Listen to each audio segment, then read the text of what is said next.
इस बात में कोई शक नहीं है कि भारत की इतनी बड़ी बॉर्डर्स जो कि चाइना और पाकिस्तान से मिलती हैं हमेशा विवादों में ही रहती हैं। दुनिया में ऐसे बहुत कम ही देश होंगे जिनकी बॉर्डर्स पे हमेशा कोई न कोई हरकत सामने दिखाई देता है और जान माल का खतरा हमेशा बना रहता है। यहाँ तक कि भारत के हर एक सैनिक को ये बात अपने दिमाग में भली भांति पता होगा कि भारत को हमेशा ही टू फ्रंट वॉर के लिए तैयार होना होगा, चाहे वो भारत चाहे या न चाहे। लेकिन सबसे बड़ी समस्या तो ये है कि भारतीय एयरफोर्स, चाहे भारतीय नेवी, चाहे इंडियन आर्मी, इन तीनों के पास ही वेपन्स की कमी हमेशा से रही है और नियर फ्यूचर भी ये दिखाई देने ही वाली है। लेकिन भारत के पास अगर एयरफोर्स की बात करें तो एयरफोर्स की अपनी ही डिमांड है जो कि शायद अभी पूरा नहीं होता दिखाई दे रहा।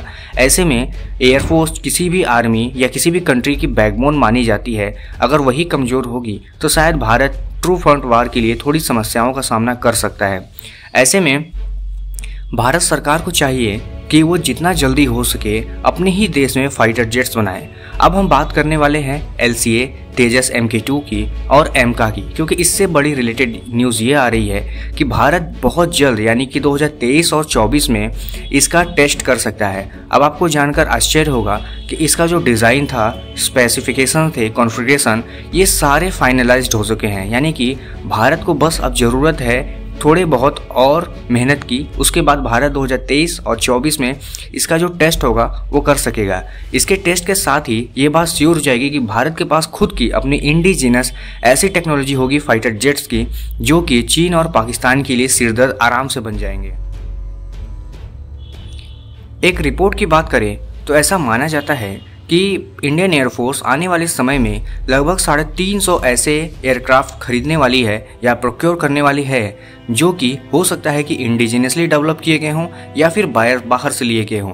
अब आपको पता होगा कि भारत ज़्यादातर अपने जो फाइटर जेट्स होते हैं वह या तो वो रसिया से लेता है या फ्रांस या फिर अमेरिका वगैरह से। लेकिन अगर अच्छा होगा कि अगर भारत को अपने ही देश में इन सब फाइटर जेट्स को बनाए तो इससे भारत की थोड़ी बहुत पैसे की भी बचत होगी और आने वाले समय में भारत इनको दूसरे देशों को बेचकर कुछ पैसा भी कमा सकेगा, क्योंकि इनमें एमका जो है वो एक स्टेल्थ कैपेबल फाइटर जेट्स होने वाला है, यानी कि 5th generation stealth capable. Stealth capable की आप खासियत जानते ही हैं, ये जल्दी रडार की पकड़ में नहीं आते। वहीं LCA तेजस MK2 जो है वो 4++ जनरेशन का है। इसकी रेंज भी काफ़ी लंबी है और इसकी पेलोड कैपेसिटी भी बहुत ज़्यादा है और सबसे अच्छी बात यह है कि ये भारत में ही बनने वाले हैं।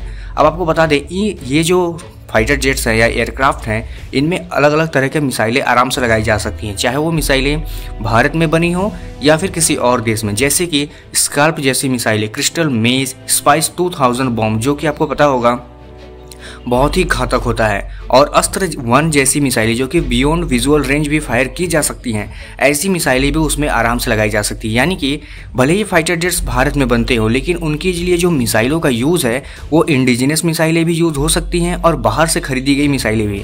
यानी कि आपको फ़ायदा ये होगा कि अगर आप मिसाइलें नहीं भी बना पाते तो आप अमेरिका, रूस और इजराइल जैसे देशों से खतरनाक मिसाइलें लेकर उनको आराम से यूज़ कर सकते हैं। अब आपको एक बात बताते हैं कि लगभग इसी साल फरवरी महीने में लगभग एक डील हुई थी जिसमें HAL को 83 ऐसे फाइटर जेट्स देने थे इंडियन एयरफोर्स को जो कि LCA MK1 और LCA MK2 से रिलेटेड है। यानी कि आपको अंदाज़ा लग गया होगा कि 4800 करोड़ रुपए का ये जो डील है ये भारत बहुत पहले ही कर चुका है और आने वाले समय में HAL जो है इस तरह के लगभग 83 फाइटर जेट्स बनाने वाली है। वहीं अगर हम बात करें एमका की तो ये 2 इंजन वाला स्टेल्थ फाइटर जेट्स होने वाला है। हालांकि इंडियन एयरफोर्स चाहती है कि इसको 2 वेरिएंट में बनाया जाए, यानी कि MK1 और MK2 में। लेकिन बात सबसे बुरी ये है कि LCA जो कि तेजस MK2 है उसको लेकर थोड़ा विवाद हो रहा है। यानी कि ऐसा माना जाता है कि इसके डिज़ाइन में कुछ कमियां हैं जो कि इसको अनस्टेबल बनाती हैं। अगर एरोडायनेमिकली बात करें तो ये उसको बिल्कुल स्टेबल नहीं करने देता, यही समस्या है। और एक समस्या इंडियन एयरफोर्स को और भी आ सकता है इसमें, क्योंकि जैसा कि आपको पता होगा रशियन एयरक्राफ्ट जो होते हैं उनमें एक सिंगल बटन दिया जाता है अपने घर वापस लौटने के लिए। यानी कि इमरजेंसी की सिचुएशन में आप सिर्फ एक बटन को पुश करके अपने बेस पर वापस रिटर्न आ सकते हैं, जो कि ज़्यादातर यूरोपियन और किसी और देश की कंट्री के एयरक्राफ्ट में नहीं देखने को मिलता। इसीलिए इंडियन एयरफोर्स चाहती है कि इस तरह के जो बटन है वो भी दिए जाएं तेजस में, जो कि अभी फ़िलहाल दिखाई नहीं देता।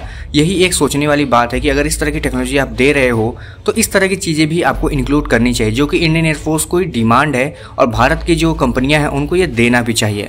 आपको क्या लगता है इस बारे में, आप हमें कमेंट करके जरूर बताइएगा। उम्मीद है इन फ्यूचर ये दोनों एयरक्राफ्ट जो हैं इंडियन एयरफोर्स के साथ काम करते हुए दिखाई दे सकते हैं। कल मिलते हैं किसी और वीडियो में किसी और टॉपिक के साथ, तब तक के लिए धन्यवाद।